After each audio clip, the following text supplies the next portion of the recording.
सर्व रसिक श्रोत्यांना सप्रेम नमस्कार. मित्रांनो, नंदकुमार भणंग या नावाने असलेल्या या यूट्यूब चॅनलवर आपलं सर्वांचं सहर्ष स्वागत आहे. आज मी परत एका नवीन विषयावरील कविता आपणास ऐकू इच्छितो, जी माझी स्वरचित कविता आहे. मित्रांनो, प्रभू रामचंद्र लंका विजयानंतर अयोध्येला परत आलेले आहेत. अयोध्येत दीपावली साजरी होते आहे. सर्व अयोध्यावासी हर्षोल्लासित झालेले आहेत. रामाचे सर्व कुटुंब एकत्र आलेलं आहे. एकमेकांचं क्षेमकुशल विचारून झालेलं आहे. तिन्ही राजमाता, रामादी चारी बंधू, सीतेसह चारी भगिनी, आणि हा दिवस खूप आनंदात गेलेला आहे. रात्री मात्र सीतेच्या महालात बाकी तिघीही बहिणी आलेल्या आहेत. तिघी म्हणजे उर्मिला, मांडवी आणि श्रुतकीर्ती. आणि क्षेमकुशल विचारताच मग मात्र त्यांच्या मनाचा बांध फुटलेला आहे आणि जानकीजवळ त्या आपली व्यथा, आपल्या मनाची सल, 14 वर्षांचा कोंडमारा व्यक्त करत आहेत. ते कशा प्रकारे, तर तेच टिपण्याचा हा माझा एक अल्प प्रयत्न आहे, जो आपणास निश्चितच आवडेल. तेव्हा कृपया माझ्या या यूट्यूब चॅनलला पण सबस्क्राईब करा, लाईक करा आणि फॉरवर्ड करा. ऐकूया माझ्या या कवितेचं नाव आहे त्या तिघी. कशी मांडू सीताताई आम्हा अंतरीची सल. सीतेला त्या म्हणतायत, कशी मांडू सीताताई आम्हा अंतरीची सल, कसं साऱ्यांनी ग्रहित आम्हा धरलं असल. श्रावणाचे माता पिता देती मामंजीना शाप. श्रावणाचे माता पिता देती मामंजीना शाप, इतरांचा काय दोष का सोसावा त्यांनी ताप. वचनापायी एकाच्या किती जणांना ग सदा. वचनापायी एकाच्या किती जणांना ग सदा, पुत्र स्नुषा भार्या दुःखी, राज्यालाही नाही राजा.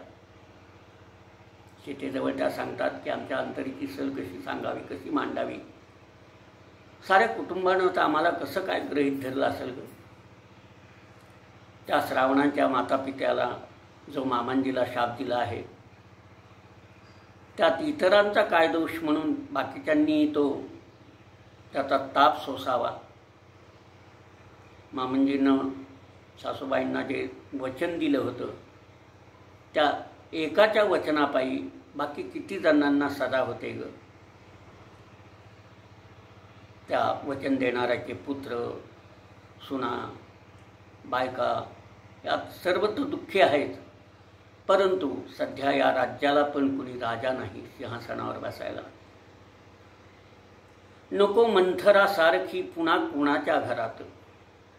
नको मंथरासारखी पुन्हा कुणाच्या घरात, दुष्ट प्रवृत्ती आईशी उभी नकोच दारात. जरी गेली वनवासातू तुला लाभे पतिसंग.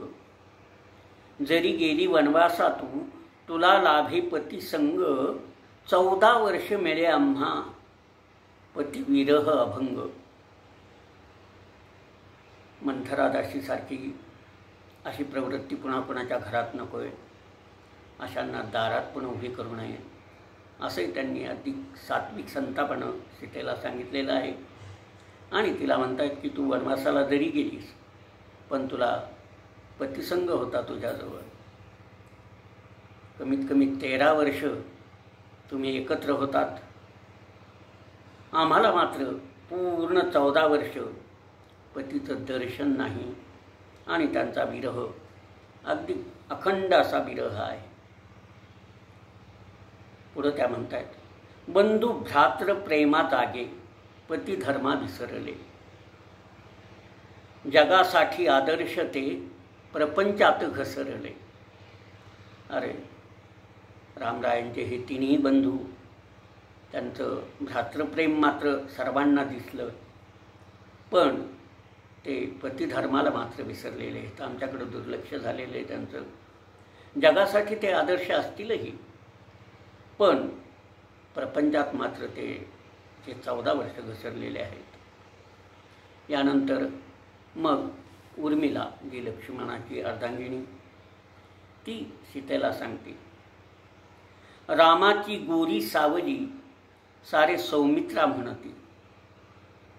राम निघे वनवासा सौमित्र त्यांच्या मागुती. निघता मी मागे तोवर मातांना सांभाळ सांगे. न करी खेद डोळ्यात अश्रू नानी हे शुभांगे. सर्वजण लक्ष्मणाला रामाची गोरी सावली असं म्हणतात, कारण तो अगदी सावलीसारखा रामांच्या बरोबर असतो.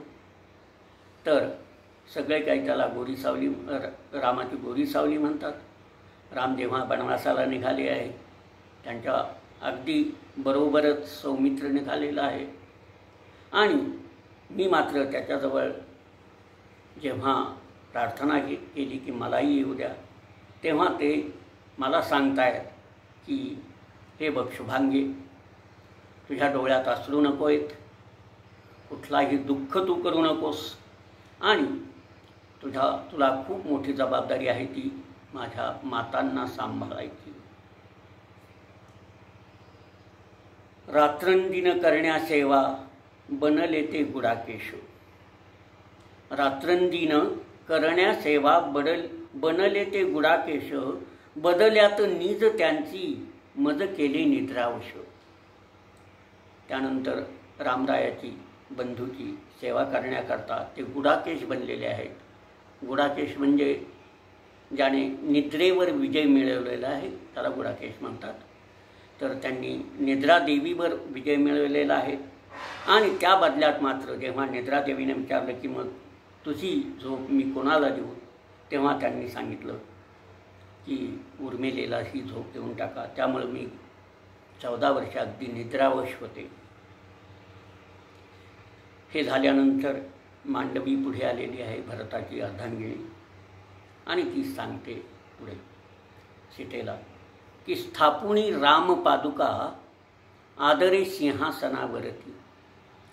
स्थापुनी रामपादुका आदरे सिंहासनावरती. भरत माझे नंदीग्रामी व्रतस्थ जीवन जगती.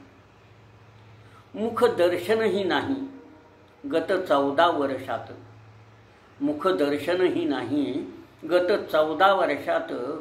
जाळीतो ग विरहाग्नी मज अगदी भर वर्षात.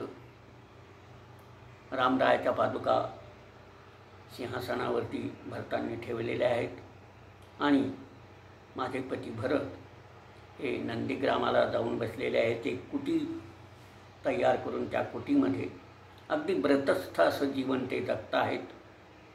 त्यामुळं गेल्या 14 वर्षात पण त्यांचं मुखदर्शन झालेलं नाही, आणि हाच विरहाग्नी सध्या मला जाळतो आहे. अगदी भर पावसात पण हा विरहाग्नी जाळतो आहे. त्यानंतर शत्रुघ्नाची बायको श्रुतकीर्ती पुढे आलेली आहे, आणि ती सीतेला सांगते, आज्ञाशीर सावंद यांनी मानिली ज्येष्ठ बंधूची.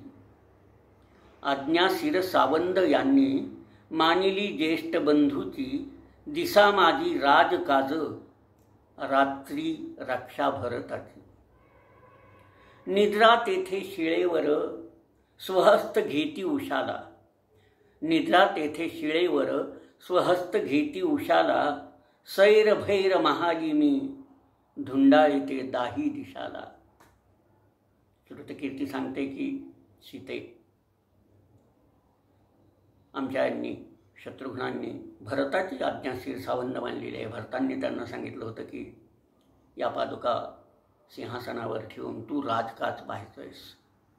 तर दिवसा हे पूर्ण राजकाज पाहतायत आणि राजगाडा हकलतायत, आणि रात्री मात्र मोठ्या बंधूची म्हणजे भरताची सेवा करण्याकरता, त्याची रक्षा करण्याकरता त्याच्या कुटीसमोर असलेल्या शिळेवर ते झोपत आहेत आणि स्वतःचा हात उशाला घेऊन तिथे झोपत आहेत. मी मात्र इकडं अगदी सैरभैर झालेली आहे आणि त्यांचा शोध मी 10 दिशाला घेत आहे. या तिन्ही भगिनींचं एवढं ऐकल्यानंतर मात्र सीता त्यांना सांगते.